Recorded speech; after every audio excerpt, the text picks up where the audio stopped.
Mga kabayan, ito yung menu namin sa Red Food Service. Meron kaming beef papaitan ngayon. Ang sarap.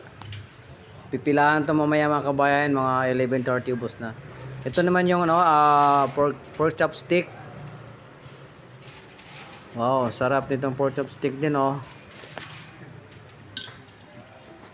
Itong pork chop grilled muna namin tapos ginutong ganyan. Ito naman yung ginataang tilapia mga kabayan. Ito naman yung potato marble with garlic ito siya. Potato marble. Ito naman yung beef creamy with mushroom. Sarap din to. Pipilahan dito mamaya mga kabayan. Bilis maubos to eh. Yummy kasi oh. Ito naman yung grilled tuna. Tapos chicken inasal with atsara mga kabayan.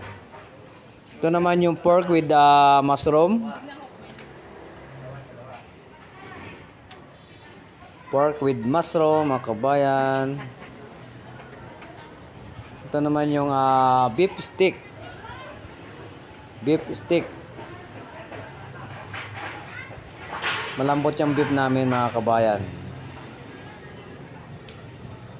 Nako, ito yung pagagawa ng mga customer dito mga kabayan. Pork pata paksiw, yan oh. Super lambot yan oh. Halos mahuhulog na yung laman na sinandok. Tuloy may bumili na mga kabayan. Grabing sarap niyan. Siyempre may gulay tayo, chop suey. Wow, sarap ng chop suey oh. Healthy food. Tsaka meron ding chicken barbecue. Ayun oh. Sarap din yan. Chicken barbecue ng RFD Food Service. Marami din doon kapain.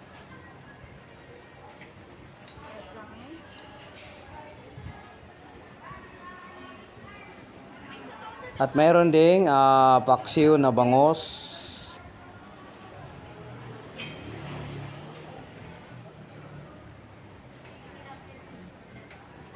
Mayroon ding alumahan con tutso. Yung may black beans siya at saka mayroong tokwa. Diba minsan iba yung bangos con tutso. Ito naman alumahan con tutso. Ito fried alumahan din to mga kabayan. No? Siyempre may sabaw araw-araw ay ang menu namin ngayon ay sinigang na bangos. Tsaka wala pang tao masyado kahit 10:30 pa mga kabayan. Mga 11 dami ng pila dito. Hanggang 1 taobang ulam namin dito. Ito yung dessert namin. Butos green salad din tsaka buko pandan. Mga kabayan, thank you for watching.